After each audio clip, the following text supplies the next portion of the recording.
जळगाव शहरातील एमआयडीसी परिसरातील Aryavart private limited chemical कंपनीला सकाळच्या सुमारास अचानक आग लागली होती। ही आग इतकी भीषण होती की आगीचे लोळ हे 2 ते 3 किलोमीटरवरून नागरिकांना पाहायला मिळत होते। त्याच्यामुळे एकंदरीतच नागरिकांमध्ये भीतीचं वातावरण निर्माण झालं होतं।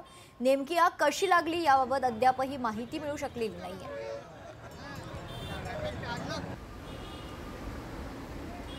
याचाच आढावा घेतलाय लोकशाहीचे प्रतिनिधी सुमित देशमुख यांनी। पाहूया। जळगाव मधील एमआयडीसी के सेक्टर मध्ये आर्यावर्त केमिकल कंपनीला मोठी भीषण आग लागलेली आहे। आपण पाहू शकतो माझ्या मागच्या साइडला की या ठिकाणी कंपनीला मोठी भीषण आग लागलेली आहे। सुदैवाने मात्र कुठलीही प्रकारची या ठिकाणी जीवितहानी नाहीये। सकाळची शिफ्ट चालू झाली होती आणि जवळपास 50हून अधिक कर्मचारी या कंपनीत कामाला होते। मात्र आपण पाहू शकतो या ठिकाणी महापालिका प्रशासन असेल, अग्निशामक बंब असतील, त्याच पद्धतीने एमआयडीसीतील जेनेरिकेशन कंपनी असेल, मेरिको कंपनी असेल, यांच्यातील जे अग्निशामक पथक आहे हे देखील या ठिकाणी दाखल झालेले आहेत। मात्र या ठिकाणी ही केमिकल कंपनी असल्यामुळे आग अद्यापही आटोक्यात आलेली नाही। गेल्या अर्ध्या तासापासून ही आग या ठिकाणी सुरू आहे।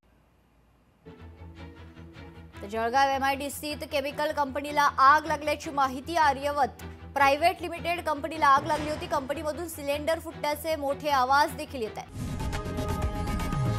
लोकशाही मराठी ऐका, पहा, जागरूक रहा।